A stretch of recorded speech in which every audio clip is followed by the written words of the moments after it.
Hey, it's Larry Lursey. Welcome back to the channel. In today's video, we're going to take a look at Topaz Labs Mask AI. And what this does, as the name implies, is it's a software that specializes in helping you mask your subjects if you want to take somebody and put them on a different background. We're going to give it a try today, see how it works, maybe give you some tips on how to use it. If you'd like to follow along, there is a link in the comments that you can download a trial and follow along with us. So let's go ahead and jump right into the software. Roll the intro.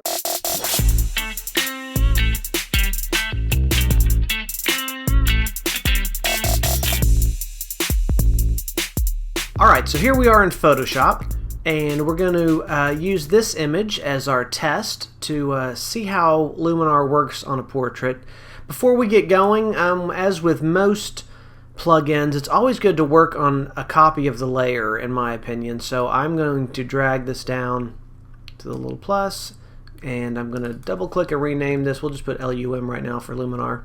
But this way, if we decide we've done too much of an effect or whatever, we just don't like it, we've got the ability to either turn this off or bring the opacity down and still have our basic layer here behind it. So I always try and work on a copy like this. So we've got that ready, we've got it selected. We will go up now and open up Luminar 4.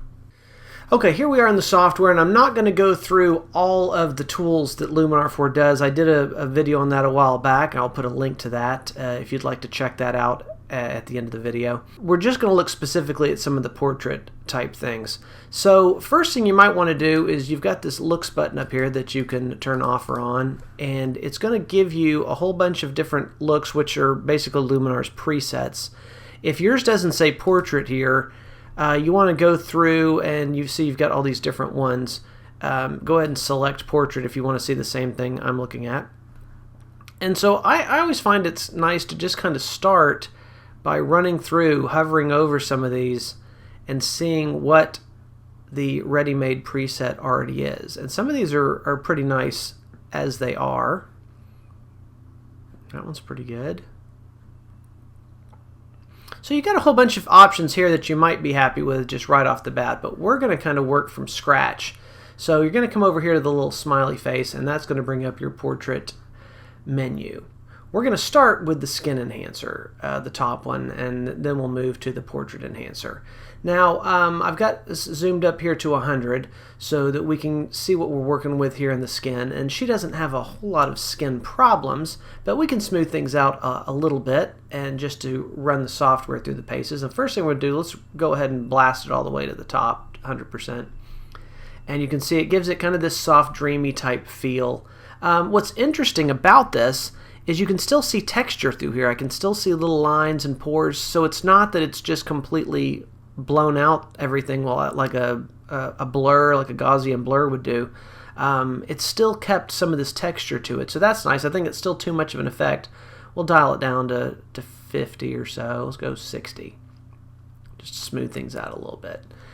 You can do the little toggle off and on here if you want to see before and after. There's the before. There's the after. It's definitely smoothing things out a little bit. You've got the shine removal. She doesn't have a whole lot of shine on her face, but sometimes you'll have the really shiny forehead and things like that, and that will come in handy. You've got this box here for AI skin defects removal that you can click, and it will generally go through and find, like if there's a large blemish or something like that, it will take care of that for you. You just have to be a little careful turning it off and on a couple of times just to make sure that it doesn't take away something that you wanted, that it somehow interprets something as maybe like an earring or something like that. It thinks that it's a blemish and takes it out. So you have to watch for things like that. But that's pretty good on our skin right there. And let's jump down to Portrait Enhancer. By the way, at any time we can click on this little window pane here and see the after and the before if you want to kind of compare where you are. And we'll just leave it on. We'll just leave that pushed to the side. So we're going to run through some of these. We don't need all of them on her, but we will try out most of them. And face light, as the name implies, again, we'll move it up all the way to see what it does. It's just lightening that face area, which hopefully you've done a good job lighting the face anyways. But this does do a kind of nice job of bringing a little more attention to the face. And we'll just slide that up a little bit. Give it a second to work. I think that looks nice.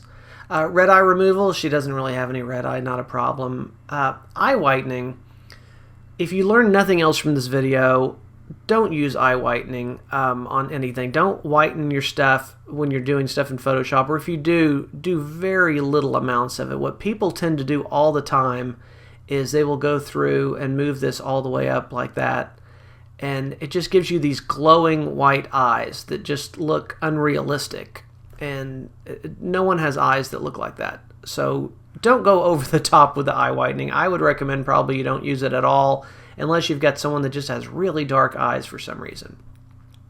Now the eye enhancer is kind of nice. It's going to pop the color in those eyes a little bit, so I tend to go a little more aggressively with the eye enhancer because I just love how it looks. There's our before and after. Really is bringing out some nice texture here. Let's let it process again. That little texture right there in the eye really brings that out. I think that looks nice. Dark circle removal. Again, she's got a little bit of dark under here, and we can push that all the way to the side and see what it does. And it lightens things a bit. Personally, I'm a fan of repairing that in Photoshop. I don't like this dark circle removal as much, but we'll apply a little of it.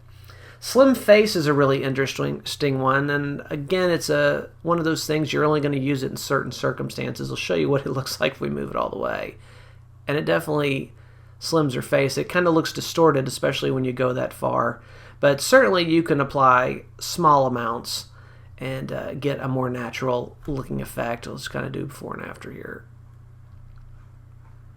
But again, I don't know that she really needs that. We'll just leave on a little bit just for the fun of it. Enlarge eyes, as the name implies. Another really easy one to abuse by going too far. As you'll see when this processes, it kind of makes it very freakish, which we don't want. But it's not bad to make the eyes look a little bigger. The problem you have with slim face and the enlarged eyes, I'm going to turn both those off on this one. The problem with this is, especially for using my method of having a layer on top, is when you go to try and blend those layers, you're going to have different size eyes, different size faces, and it's going to make it look weird. So if you do enlarge eyes or slim face, you're not going to be able to go back later and fade that layer without running into some problems. So just be aware of that. All right, improve eyebrows. Usually looks pretty good. What it basically does is kind of fills in a little bit and darkens. See the before and after on this. So just bringing out a little more texture in there, which works nice. And then we get to the lips.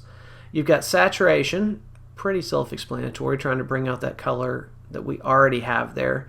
You can redden them a little bit. Only problem with that is I find that women generally have it the color they want it, and if you go changing that color too drastically, they're going to say, well, if I wanted red lips, I would have worn red lipstick. So I don't generally do it other than adding just a little bit to give it just a little bit of pop. Same with the darkening. Teeth whitening, not an issue here because we can't see her teeth. And those are basically the two things you're going to use with a portrait. Now, one of the nice things you can do in Luminar is once you've got this all set and you think that's what she needs, you can go in and save this look. And we will just call it sample model. And you can see down here it's going to give us under our user looks sample model, and that will give you the ability to go back and apply these exact presets to another image. So if you've got several shots of her, maybe different poses, you decide, well, I like this look but I'm not crazy about the pose, and you pick a different pose, you'll be able to come through, hit this sample model, and it's going to bring up these presets which in theory should look good on the next image as well. And of course you can always go back and tweak things afterwards, but it definitely has a nicer look as we look at the before and after. So we've saved that as a preset, called it sample model. I'm going to go ahead and hit apply.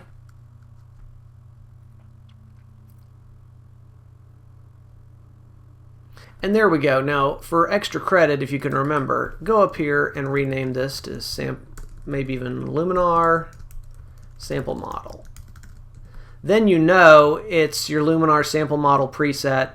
This comes in super handy if it's a week or two later, and especially if you've got tons of those looks or presets created and you don't remember which one you used. This will allow you to go right to it, and you could even use the person's name on the preset if you wanted.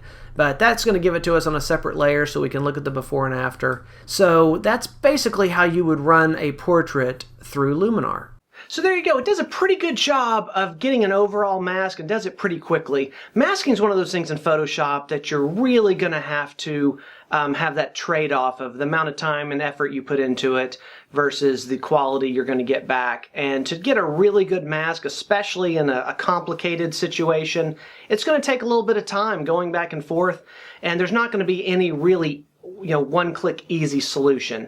I do think this will get you in the ballpark pretty quickly, especially if you're not too familiar with masking. If you'd like to give it a try and purchase the software, make sure you use the discount code LarryPhoto, and that'll get you a discount on the price, so you can save a little money there. If you haven't had a chance to do so yet, please make sure you subscribe to the channel and ring the little bell so that you know when new content comes out.